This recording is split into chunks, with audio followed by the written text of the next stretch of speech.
Hey everyone, this video is on the signs and symptoms of gastroesophageal reflux disease or GERD. So in this video, we're going to talk about what GERD is.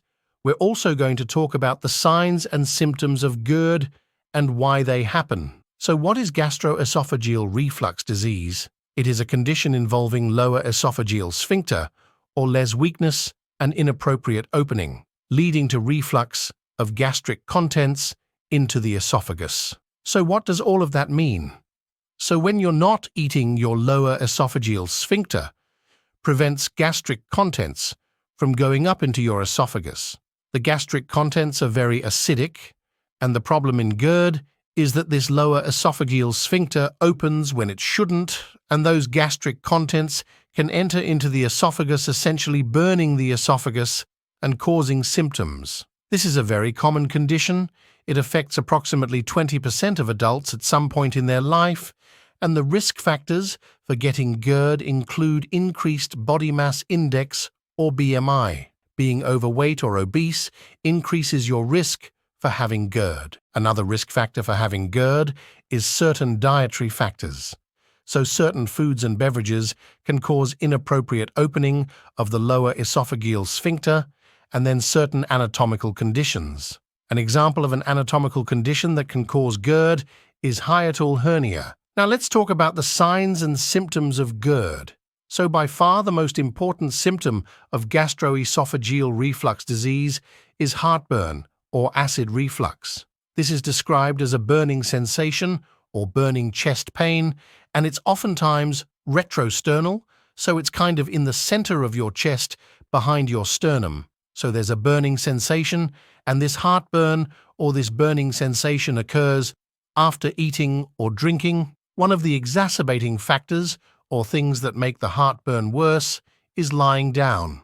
So when you're lying down, you can imagine that if the lower soft-gel sphincter is open, the acid can pull back into your esophagus.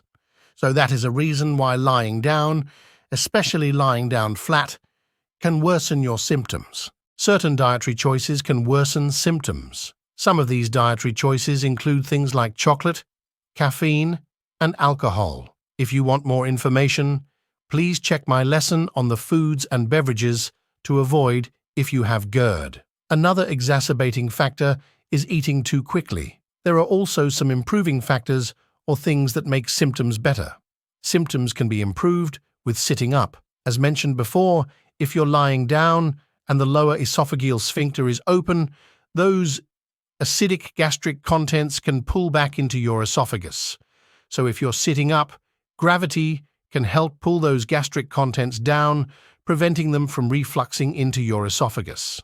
Antacids can also improve symptoms of heartburn because they reduce the acidity in your stomach. Eating more slowly can also help as well, and then avoidance of certain foods and beverages. Some other important symptoms of GERD include regurgitation. You can regurgitate partially digested food because the lower esophageal sphincter is open and can be easier for food from the stomach to reflux up. Belching is also another important symptom of GERD. This is due to reflux and relaxation of the lower esophageal sphincter. We can also see issues with coughing in gastroesophageal reflux disease. GERD is actually a common cause of chronic cough, so if you see an individual who has an issue with chronic cough that lasts more than 2 months, GERD may be the cause if other causes have been ruled out. Coughing is often worse at bedtime. So again, that's because there's some more reflux in the esophagus when you're lying down flat, and the reason why coughing can occur with gastroesophageal reflux disease is because the acid reflux can irritate the airways. We can also see hoarseness being a sign of GERD, and this is due to acid reflux irritating the vocal cords. There may be some issue with talking. There can be some choking up because of that reflux. Individuals with gastroesophageal reflux disease can also describe having a sour taste in their mouth. So it's a sour or unpleasant taste in the mouth, and this often accompanies the reflux. You can imagine that if you're getting even small amounts of taste of the gastric reflux from your esophagus into your mouth, you can understand that it can be an unpleasant taste. Some individuals with GERD can also experience excessive salivation. This is known as water brash or acid brash, and this water brash or excessive salivation may be due to acid reflux irritating salivary glands. However, this is an uncommon symptom, and although I mentioned excessive salivation is a symptom of GERD, we can also see individuals with GERD having issues with dry mouth as well. So individuals with GERD can either have issues with dry mouth, not producing enough saliva, or issues with too much production of saliva. Either one can happen with gastroesophageal reflux disease. Dental issues are another sign of gastroesophageal reflux disease. Oftentimes, this may be overlooked, so individuals with gastroesophageal reflux disease can have issues with dental hygiene. They can even have issues with gum recession, so their gums can recede, and there can also be issues with increased risk of dental erosions.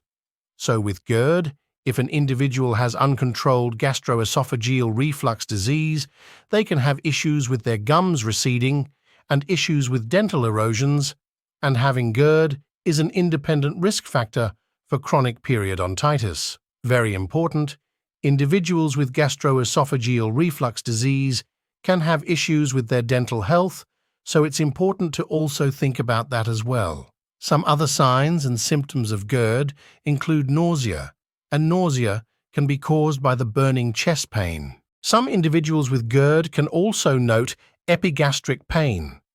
This is a pain in the center of your abdomen, above your belly button, and this can be due to esophageal irritation from acid reflux. Some other important symptoms to note with regards to gastroesophageal reflux disease is dysphagia. Dysphagia is the medical term for swallowing difficulties. Some people with dysphagia have problems swallowing certain foods or liquids, while others can't swallow at all. Dysphagia may be progressive, so they may start out with having issues swallowing solid food, and then it can get worse and progress to even having issues swallowing fluids. And this is more often seen in those with esophageal cancer. So if the gastroesophageal reflux disease is not properly treated, it can increase the risk for esophageal cancer, and dysphagia can be a manifestation of that. Odynophagia is another symptom of GERD. Odynophagia is the term used to describe painful swallowing. The discomfort can be felt in the mouth, esophagus, or throat, and often occurs when drinking or eating food.